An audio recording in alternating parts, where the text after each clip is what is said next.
Home guard దాడి కేసులో హైకోర్టును ఆశ్రయించిన నటి సౌమ్య జాను బంజారాహిల్స్ పోలీసుల ఎదుట విచారణకు హాజరయ్యాను. ఆ రోజు జరిగిన విషయాన్ని మొత్తం పోలీసులకు చెప్పాను. నేను ఎవరిపైన దాడి చేయలేదు. ఆ జాగ్వార్ కారు కూడా నాది కాదు. ఆ కారు మా ఫ్రెండ్ది. త్వరలోనే అన్ని విషయాలు మీడియాతో షేర్ చేసుకుంటాను అని నటి సౌమ్య జాను అన్నారు. ఏమీ లేదండి, ఏమి చెప్పాలంటే అంటే ఆ రోజు అసలు ఏం జరిగింది, ఎందుకు ఇంత అగ్రెసివ్ గా మీరు మాట్లాడారు? ఏమీ లేదండి, వీడియో కూడా ఉంది. ఆ రోజు ఏం వీడియో ఉంది? ఆ రోజు మీరు ఎలా మాట్లాడారు దానికి సంబంధించి ఒక వీడియో కూడా బాగా సర్క్యులేట్ అవుతుంది. అక్కడ మీరు ఏం చెప్పాలనుకున్నారు ఈ అంశం? నేను చెప్తానండి, ఇది అయిపోయిన తర్వాత చెప్తాను. డెఫినెట్లీ ఈ రోజు ఏమీ లేదండి, వాళ్ళు నన్ను పిలిచారు, నా డీటెయిల్స్ తీసుకున్నారు, అంతే. ఇదే జరిగింది.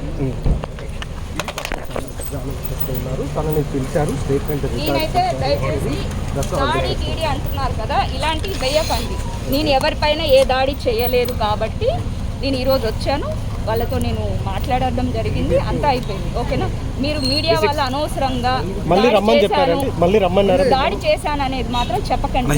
నేను ఎవరిపైన నేను దాడి చేయలేదు. మళ్ళీ మిమ్మల్ని రమ్మని అక్కడ ఏంటి, ఓన్లీ ఒక చిన్నది ఏంటంటే రాంగ్ యూటర్న్ చేశాను, అది నా తప్పని నేను ఒప్పుకుంటున్నాను.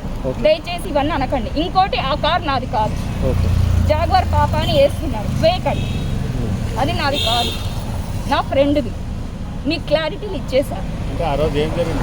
చెప్పానండి, చెప్పాను ఆల్రెడీ. సుమన్ టీవీలో చెప్పాను కదా ఏం జరిగిందో. వేరే టీవీలో చెప్పడం కాదు, అసలు ఏం జరిగింది చెప్పండి కదా. సుమన్ టీవీలో ఏం జరిగిందో నేను చెప్పేశాను ఆల్రెడీ, క్లియర్గా చెప్పాను. నేను నాకు జరిగింది నేను చెప్పాను, మీకు చెప్తాను. నేను నాకు కొంచెం టైం ఇవ్వండి, నేను చెప్తాను.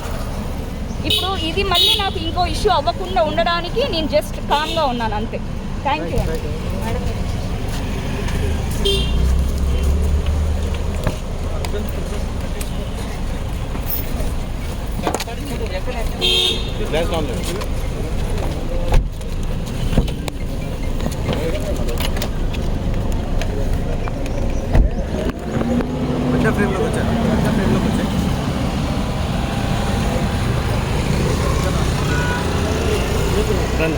ప్రస్తుతం అది ఇప్పుడు సౌమ్య జాన్ను దాదాపు ఉదయం 9